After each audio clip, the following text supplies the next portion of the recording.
Hey everyone, it's Nate here with Element Van Life. Just wanted to do my Tuesday Q&A video. I do these every other Tuesday. The way it works, if you have questions, post them below, and then I will answer them in the next Tuesday Q&A video. The next one will be in January. Let's see. It'll be on January 10th next year in 2017.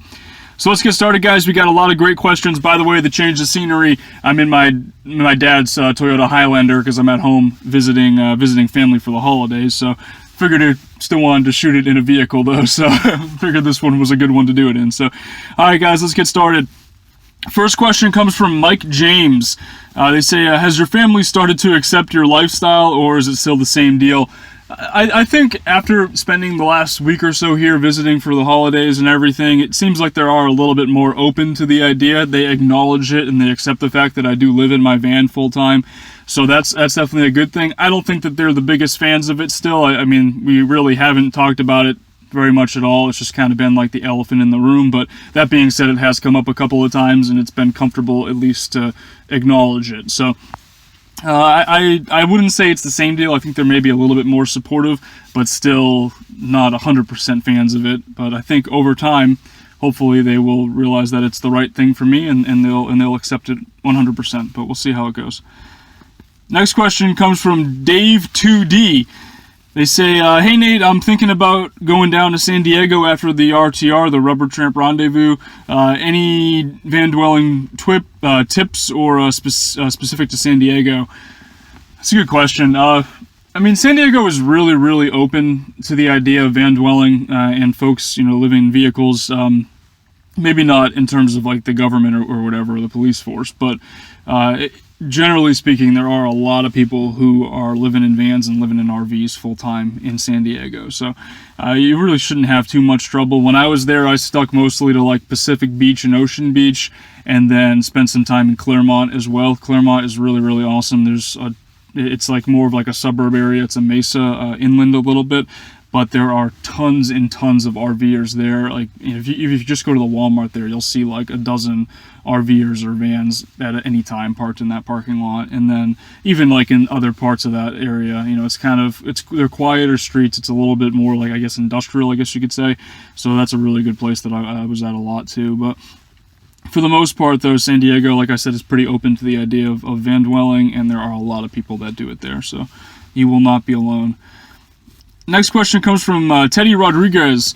Have you ever thought of moving into the van and converting it into your RV? It's a lot roomier. So I think he's asking like if I'm thinking about maybe moving up to something bigger than the Element at some point. And yeah, at some point I am. I know I've answered that question a bunch before, but at some point I'm definitely thinking about moving into something bigger. If I do need to get rid of the Element for some reason, then I will move into something a little bit bigger. And I'm thinking probably anything as small as like a Nissan NV200 cargo van, and then anything as big as like a full-size Class B RV, like a road trek on like a Ford, E350 base or something like that. But probably not any bigger than that. I wouldn't be willing to move up to like a Class A or like a big Class C or anything like that. Next question comes from Taylor D. Trash. They say, how is your guitar faring in the Element? Do you humidify it? That's a good question. I'd say I haven't really treated it or anything like that, but how it's faring overall, it's not perfect. It obviously it's not meant to withstand like drastic temperature changes or anything like that. So it does get out of tune probably more frequently than it would if it was in like a temperature controlled environment. I haven't really had too many problems with it. I probably need to like adjust the truss rod a little bit because I get a little bit of vibration when it's a little bit here and there, probably because of the climate changes and stuff like that, and in the difference in temperature. But overall, I'd say it fares pretty well. But I haven't really done any treatment or anything to that to help prolong its life, and it's probably not good overall.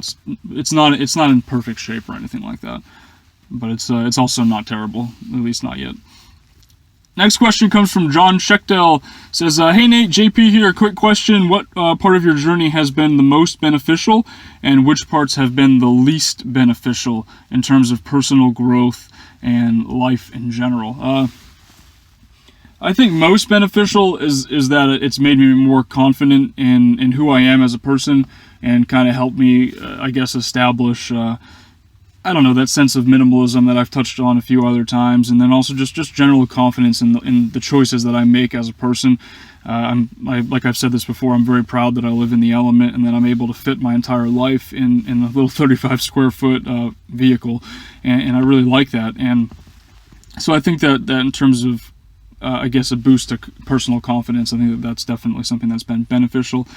Least beneficial is tough. I mean, there have been struggles. There've been things that I've struggled with going through this, between getting the MRSA infection that I had and whatever else. I mean, it definitely hasn't been all fun and games. But in terms of least beneficial, I don't. It's really hard for me to pick something out that has been not beneficial. I see this decision to move into the element and to live full time on the road as something that has been incredibly beneficial for my overall happiness and for my life. So I wouldn't really say there's too many things that have not been beneficial in that sense. The next question comes from J1. They say, how is the Dometic fridge holding up with the Yeti 400? I've never had a Yeti cooler or anything like that. I mean, I do hear that they're very, very durable, but I don't really know too much else about them. The Dometic fridge, though, the CF18 that I have, I say this I think in every video, but is amazing, and I absolutely love it. It's been a lifesaver for sure. It's made my life a lot easier, and it's been a great investment overall. Next question comes from Lewis Nunn. They say, how do you connect your homemade sink to the drainage hose? I have a video about that. It's I think it's called like Honda Element Camper build details, and it goes into a little more detail. And I think what I'm going to do the next year is try to make a video specific to how I built that and how I put it all together. But just as a general synopsis, I used like a piece of tubing that I got from Home Depot, and I just ran it up. And the faucet itself from Amazon has a little little thing on the end of it that you can put the tube around, and it just fits on there really, really snug. I got the right size, and it creates an airtight, I guess an airtight seal, so that when you pump it, it works. It gets the water to flow out of the faucet and into the sink. So really pretty simple overall. I didn't use any sort of glue or any kind of fastener or anything like that. It just fits right around the little end of the faucet underneath, and it works perfectly. The next question comes from Jim Spaeth. They say, are you coming to the RTR and Quartzsite in January? If so, would love to meet up. Be safe. Yeah, I would really like to go to the RTR and Quartzsite. I don't know if I'm going to be able to make it out there. I'm not going to be back in New Orleans until tomorrow, and then I have a lot of things to take care of, like early in January before I leave New Orleans, like taxes and all that kind of stuff, because that's all coming to New Orleans, all that information, W-2s, 1099s, all that stuff. So it's going to be tough for me to just take off and leave New Orleans, and also I'd like to spend a little bit more time in New Orleans, so I don't know if I'm going to make it to the RTR, but I really would love to be able to go. I wish that I could go there and then go back to New Orleans, but unfortunately that would not be very smart in terms of gas and all that. So I don't know. I haven't really 100% decided yet. I'm leaning probably towards realistically it not happening, but I would really like to go. Next question comes from Catherine Cook. Are you happy with your clothes in your suitcase, or would you rather use something else? I really like the suitcase, actually. I bought a 35-liter backpack, which I'm trying to transition to be able to fit everything in there, but the suitcase is a little bit bigger, so I have more space to rummage around and stuff like that, and then it also fits really well underneath my chair, right underneath my bed/chair thing there. That base, it fits in there perfectly, and that's kind of part of why I designed it that way. So the suitcase is all beat up, it's falling apart. I would never want to take it out. I think it has holes in it and stuff, but it fits really well under there, and I can just pull it out and put it up on my bed if I'm trying to sort through my clothes, and it's really, really easy to do that. So I think I'm probably going to keep the suitcase for a while, even though it is obviously bigger. It's I don't need that much size for all my clothes. It's not full right now, and I'm reducing the amount of clothes that I have every day. So, it's not really necessary, but at the same time, it's worked out really well. So I think I'm going to keep it. Next question comes from Mira Flores. How does your sink work? How does it drain? All right, so I just kind of addressed that. I do have a video, I think it's called Honda Element Camper Build Details, and it goes into detail on that. But basically, like I said, I have a freshwater tank underneath it. It's like a little, I think it's less than a gallon. It's like the Poland Springs or Osaka bottles that you can get, and I have one of those that I put under there, and I just buy new ones every 2 weeks or so when I need water, and just replace it. But I put that underneath, and then it pumps up, and then it obviously goes into the sink itself, and then it drains. I have a little hole in the sink, and it'll drain to another tank. It's a gray water tank, and I built it. I just use any kind of plastic bottle, anything around a gallon or so, usually a little bit bigger than the one that it's coming from, just in case, because I don't want to overflow it, because that could get really gross. So, but yeah, it's pretty simple overall. And like I said, I'm going to try to make a video talking specifically about that, because a lot of people do ask about that at some point in January, probably. The next question comes from Chris D. They say, hey Nate, I'm really impressed with your lifestyle and considering doing the same out of my Xterra. Right on. Have you dealt with sleeping in cold weather yet? Also, in one of your Q&As, you talked about finding a small business to use for a street address instead of renting a P.O. box. How/where were you able to find these businesses? Okay, so for the first part of the question, the coldest weather I've ever slept in is probably like 25 degrees Fahrenheit, maybe like 24, 23, but that was the coldest I got outside. And it usually obviously stays a little bit warmer inside because my body heat and everything like that inside the element. So in terms of dealing with that, I just bundle up. You know, I'll wear like a knit hat and socks and, you know, my PJ pants and maybe a jacket and maybe another jacket if it's really cold. And, you know, that's pretty much all that I do. I don't have any kind of heater or anything like that I run.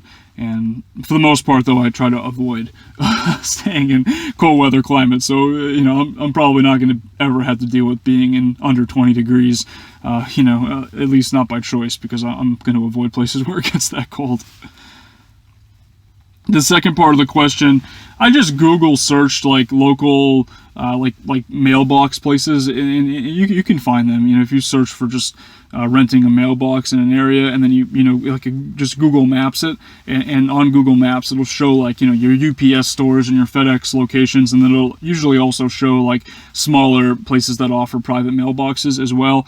And then those places, at least for me, they've always allowed you to use the address and then your mailbox number, so it looks like you have an actual address instead of just, you know, just the PO box without an actual street address. But if you Google search it on maps, most big cities have them. I found one by doing that in San Diego, and then obviously as well for the one that I use in New Orleans. Next question comes from Lil Mao. Looks like one more question, so we got one more coming before this as well. But for this one, it says, if you met a girl who was DTV, down to van, that's funny, would you consider living in the element with her, or would it be an absolute must to get something larger? I think short term, it's definitely possible to live in the element with somebody for like a few months on a road trip or whatever. I think I could make it work, but long term, it would make sense to probably get a bigger van, just because, I mean, it's perfect for one person, but I think it would be a little crammed, you know, for more than a couple of months with somebody else for sure. But you could always, you know, like have a tent and then like go camping frequently to kind of spread out and, you know, set up a tent and that kind of thing. I mean, there's definitely alternatives to make it work for short term, but for long term, I think it would be a little bit more difficult. The next question comes from Jaime Razo. They say, "What's up, Nate? I have noticed a lot of you van guys do tours and videos of each other's vans. Do you still go out of your way to do them, or have you done enough to keep you happy for a while? And is there anyone you will go out of your way to meet up with?" Yeah, I think that I would, to answer the second part, go out of my way to meet up with folks if, you know, if it looked like a good opportunity to meet somebody really cool, that kind of thing. Definitely. I don't know if I'd go like hundreds and hundreds of miles out of my way or anything like that, but, you know, if our paths cross, then I'm absolutely open to meeting up with people. And the first part of the question, I do enjoy doing those van tours. I think that they're really awesome. It's a good way to spread awareness and show people how different folks live on the road and that sort of thing. I do enjoy that, but I don't go out of my way to do them. Like I said, if my paths cross and there's somebody who has a really cool setup that I want to share on my channel and they're okay with it, then I would absolutely like to do that, and I enjoy doing that. But it's not something I'm going to, you know, go crazy out of my way to do or anything like that. All right, the next question comes from Kevin Heimers. They say, "Hey man, I really appreciate your videos. I have two main questions for you. If you can, the first is the deep cycle battery. Is it enough of a precaution to have a closed battery alone, or does it need to be vented?" So to answer that part of the question, my battery is an AGM sealed battery, so it doesn't. I don't think it needs to have a case or anything like that or be vented. I'm pretty sure it's sealed. It's maintenance free. Yeah, so that's pretty much how that works for me. I do try to stick with the AGM batteries, just because they seem to be safer overall and just better in general. So they are a little bit more expensive, but that's what I did with the 35 amp hour one. And if I get a bigger one at some point, which I'm planning to at some point in the future, then it's going to also probably be AGM as well. I think that some of like the wet cell batteries, I guess, need to be vented and that sort of thing, which I obviously don't want to have to deal with. Because that would probably require, like, drilling holes and that kind of thing, and I really don't want to deal with that. So the second question is about my guitar. He says, was the heat ever a problem in your car? I understand you have sun reflectors, but could you leave it in the heat all day? Yeah, so I mean, I think that the heat probably affects it a little bit. Like I said, it gets out of tune a little bit more frequently than it should. It's not like damaged or anything like that as far as I can tell, but I mean, obviously, it would be better to have it in a perfectly temperature-controlled environment instead of in a car all day, but I don't really have much of a choice. One thing, though, if it is the summer, I mean, it's very rare that I'm away from the vehicle for more than a few hours at a time, so, it doesn't really get that hot in here. Like, when I get back in, I'll either turn on the AC or I'll roll down the windows and cool it off in here, and, yeah, so it's not very common that I'm away from it for, like, 12 hours or something like that, where it's just baking in the sun all day. The interior of the Element will cool off because I'll be using the vehicle during the day and stuff. Next question comes from Justin Lewis. Just found your channel and watched a ton of your videos today. Your solar videos were great and the main reason I found you. Thank you. You talked about your blacked out windows twice in this video, and once you mentioned that you never take them down. I'm just wondering how legal that is. Maybe it varies state to state, but I've always heard about tinting limits and so on. Yeah, I think that in terms of the back windows, I'm pretty sure you can have them blacked out in pretty much any state. It doesn't really matter. I think the tinting laws mostly apply to the front windows, because if a cop pulls you over, they want to be able to see the person inside the vehicle. They don't want to be able to not see you. So I think that's probably what a lot of those tinting laws go to, and my front windows are not tinted at all, but I know some states have certain limits. Some states you can't tint at all. Some states, you can tint, really dark if you want to. It really, some states don't even have laws, so it definitely varies, but I think most of those are applying to just the front windows. My windows that are blacked out are the back windows of the Element. Next question comes from Lil Mao. They say, awesome video, Nate. You gained a new sub. Thank you. I like your videos a lot. I recently moved to New York City and live in a tiny apartment. Since moving here, I've seen a few people who do the van life and have a store in the van as well as living. Would you ever think of van dwelling in a major city like New York? Also, would you van dwell where it is illegal, since I'm pretty sure it is here, but people do it anyways? Yeah, in terms of legality, I'm pretty sure that you could say that van dwelling is illegal, I mean, just about anywhere.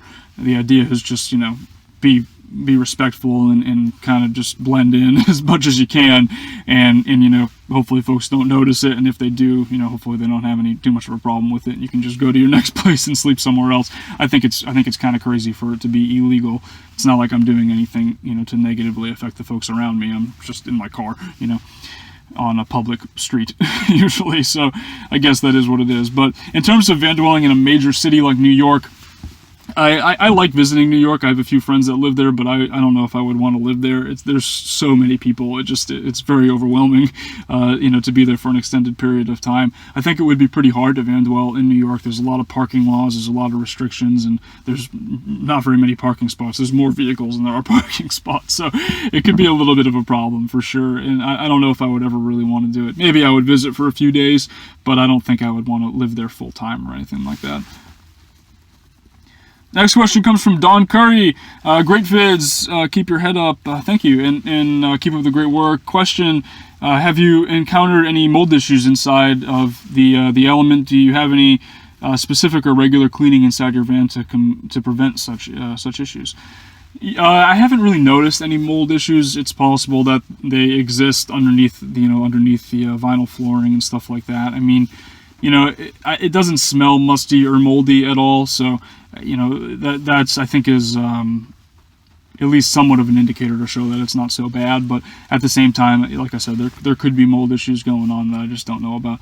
I do try to keep things clean. I use Clorox wipes to wipe down everything, and I also try to keep it dry. Like I'll run the heat when I wake up in the mornings, and I'll wipe down any excess condensation that forms on like the sunroof and on on the windows and stuff like that to help prevent it. But it's not, like I said, it's not like a perfect foolproof cleaning method or anything like that. So I do the best that I can and hope to, knock on wood, not have any issues with mold in the future. But I have seen, like I saw, Jed's channel Into the Mystery and saw the mold issues that he was dealing with and stuff, and it's possible that I could I could see the same thing at some point in the future. But I'll do the best that I can to keep it from getting too crazy and out of control.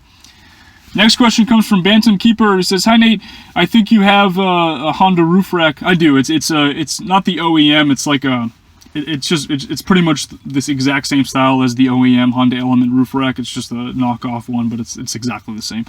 But use a flexible solar panel. I was wondering what you think about the Renogy solar panels and how many do you think the rack would hold? In terms of like the rigid Renogy solar panels, I think I could probably hold 200 watt ones on there, and I am thinking about moving up to 200 watts instead of 100 watts. Did you increase your system capacity when you got your Dometic fridge? Any thoughts on solar Suitcase to increase capacity? So like so in terms of if I increased, I did. I had a 50 watt panel, and then I didn't do it intentionally. The panel flew off my roof when I was on the highway because I was only using those magnets. I know a lot of you guys I've told you all about that, but I ended up getting a 100 watt panel instead, and that was great because 50 watts would have not been enough to run the Dometic fridge. But 100 watts is just about what I need when it's sunny out, at least. Any thoughts on a solar Suitcase to increase capacity? In terms of that, I guess you mean like some sort of like a one that I could like fold up and then take out and use occasionally. It's definitely something that I could consider doing. I mean, that would require me to be in one place though for a while. I wouldn't be able to. I'd have to like take it down. I wouldn't be able to drive around and stuff when I was using it to charge. So I think the alternative for me to increase capacity is just going to be to get another solar panel and figure out a way to somehow mount the surfboard and two panels up there, or one like 140 or 160 watt panel up there instead. But I don't know. As of right now, it works out okay. It's just not perfect on cloudy days and stuff, but that's why I have the isolator switch, and that makes it all work out. But is 400 watts too much?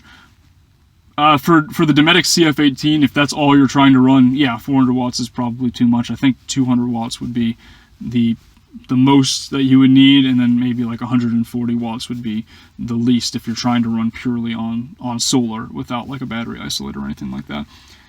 And then, are there items you wish you had the extra energy to run?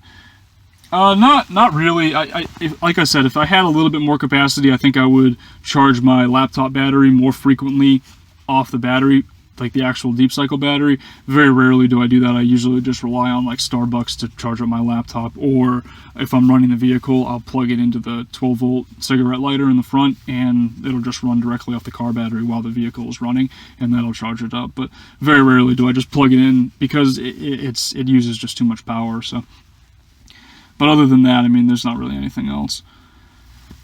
Next question, and this is the last question, comes from Grunge Luggage Tours. They say, question for your 12/27th video. Gas prices are predicted to go back to $3 a gallon. Knowing this, will you seek out a hybrid before they shoot up in value? Probably not. No, I have thought about the Prius, like the bigger Priuses. I know a lot of folks live out of those full time, and they seem really, really awesome. But spending $15,000 on a vehicle, when gas goes up 50 cents a gallon, or even if it's $1 a gallon, or even if it's $2 a gallon, it'd take a while for me to recoup that cost. And also, I like to have the space that's inside the Element or something bigger. I don't think I would want to go smaller, and the Prius is substantially smaller than the Element. So that's kind of where I would be on that. Although I do like the idea of having a hybrid, because for one, the gas, but then also you can run the AC all night, and it keeps it cold inside, which is pretty cool as well. But so that sums it up for all the questions this week, guys. Like I said, the next Q&A video will be on January 10th. Thanks for watching. Please like and subscribe if you haven't already. I'll talk to you all in the next video.